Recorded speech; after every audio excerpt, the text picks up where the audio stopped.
तारा।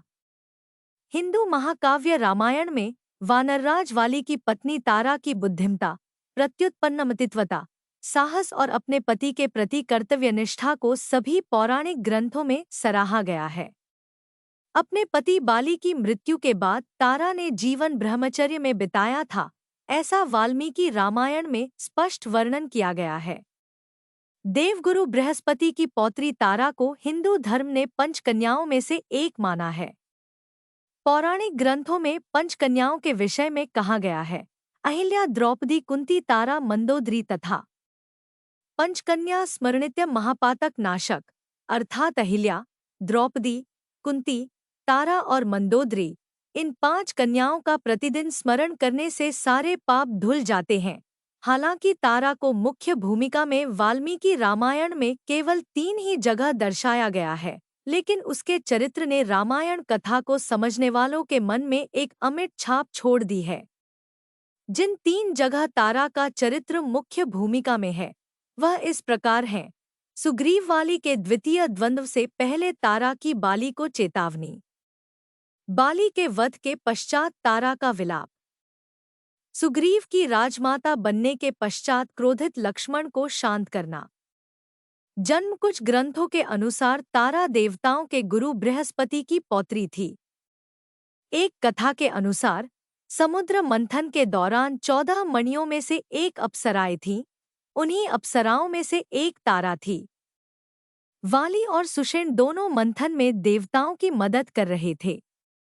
जब उन्होंने तारा को देखा तो दोनों में उसे पत्नी बनाने की होड़ लगी। वाली तारा के दाहिनी तरफ तथा सुषेण उसके बाईं तरफ खड़े हो गए।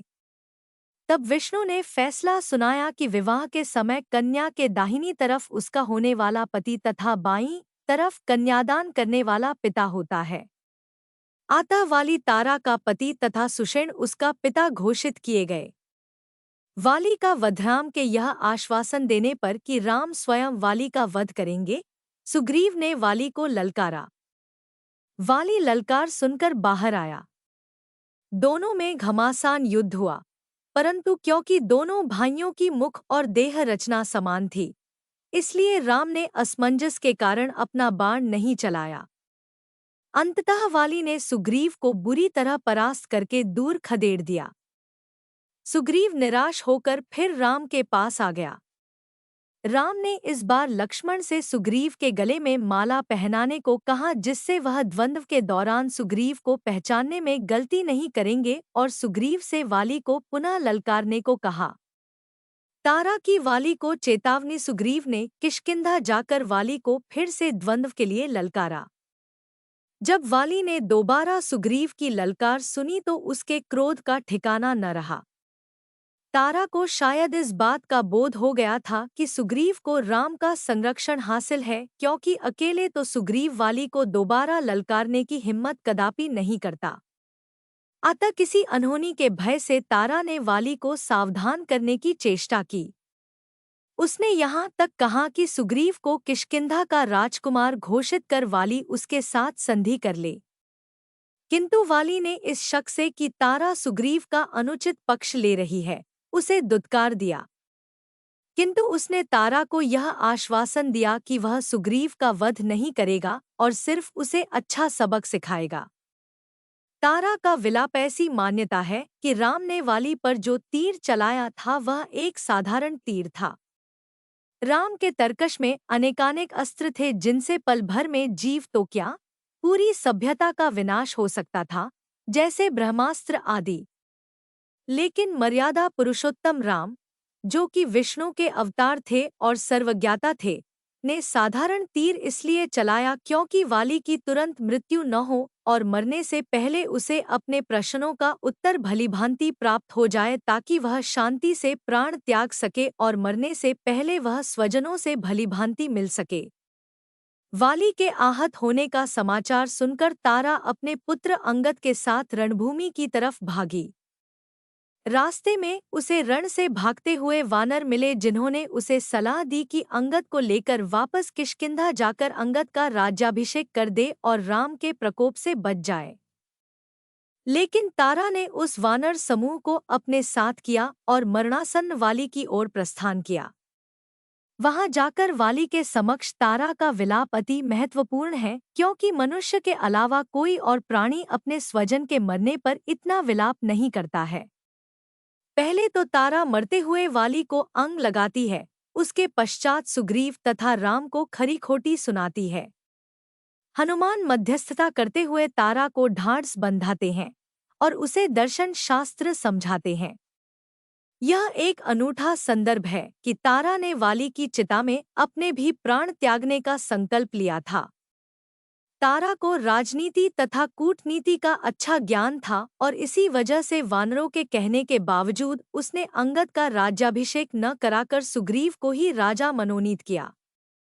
भगवान राम के आज्ञा अनुसार सुग्रीव को उसकी माता समान भाभी से मंत्रणा करके ही कोई काम करने और तारा का सदा सम्मान करने की आज्ञा दी और तारा को सुग्रीव के शासन में सहायता करने को कहा, राजमाता के रूप में। लक्ष्मण को शांत करना वाली के वध के पश्चात तारा ने यही उचित समझा कि सुग्रीव को स्वामी स्वीकार करे, क्योंकि उसे अंगद के हितों की रक्षा भी तो करनी थी। जब सुग्रीव राजोल्लास में तल्लीन हो गया और राम को सीता का ढूंढने का वचन भूल गया, तो राम ने लक्ष्मण को उसे अपना वचन याद कराने को भेजा। लक्ष्मण वैसे भी काफी गुस्सैल थे। उन्होंने किष्किंधा की राजधानी पंपापुर में लगभग आक्रमण बोल दिया। सुग्रीव को अपनी गलती का अनुभव हो गया, परंतु श्री शेषनाग के अवतार क्रोधित श्री लक्ष्मण जी का सामना करने का साहस न हुआ। अतः उसने अपनी भाभी तारा से आग्रह किया कि वह श्री लक्ष्मण जी को शांत कर दे। तारा रनिवास से निकली और श्री लक्ष्मण जी से अनुनय विनय कर शांत किया। उसने महर्षि श्री विश्वामित्र का उदाहरण दिया कि ऐसे महात्मा भी इंद्रिय विषयक भोगों के आगे लाचार हो गए थे। फिर सुग्रीव की तो बिसात ही क्या, और यह भी कि वह मनुष्य नहीं वरन एक वानर है। तारा ने यह भी वर्णन किया कि सुग्रीव ने चारों दिशाओं में सेना एकत्रित करने के लिए दूत भेज दिए हैं।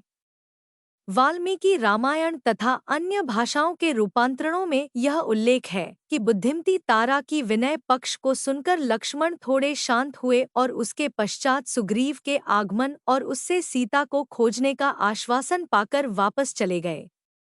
रामायण के कुछ क्षेत्रीय रूपांतरणों में यह भी दर्शाया गया है कि जिस समय लक्ष्मण ने किष्किंधा की राजधानी के राजमहल के गर्भागृह में क्रोधित होकर प्रवेश किया था, उस समय सुग्रीव भोग विलास में तल्लीन थे। यहाँ पर यह याद दिलाना उचित होगा कि राम से मैत्री करते समय सुग्रीव ने अपने राज्य के छिन जाने से भी अधिक बाली द्वारा अपनी पत्नी रूमा के छिन जाने का खेद प्रकट किया था।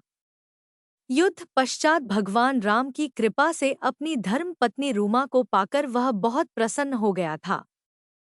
तारा एक नारी रामायण के कई रूपांतरणों में यह उल्लेख आया है कि जब मायावी से युद्ध करते समय बाली को अधिक समय बीत गया और सुग्रीव ने कंदरा के मुहाने में एक शिला लगाकर उसका द्वार बंद कर दिया था और किष्किंधा वापस आकर इस बात की सूचना मंत्रियों को दी थी, जिससे उसे लगा था कि बाली मायावी के हाथों मारा गया था, तो मंत्रणा करके मंत्रियों ने सुग्रीव को किष्किंधा का राजा चुना और प्रकट रूप से विधवा हुई तारा अपने पति के बाद भगवान राम के निर्देशानुसार किष्किंधा की राजमाता घोषित हुई। लेकिन जब बाली मायावी का वध करके वापस किष्किंधा आता है और तब क्रोध के कारण सुग्रीव को देश निकाला देता है और उसकी पत्नी रूमा को हड़प लेता है, तो किष्किंधा कांड में सुग्रीव राम मिलाप के दौरान भगवान श्री राम इसे घोर पाप की संज्ञा देते हैं।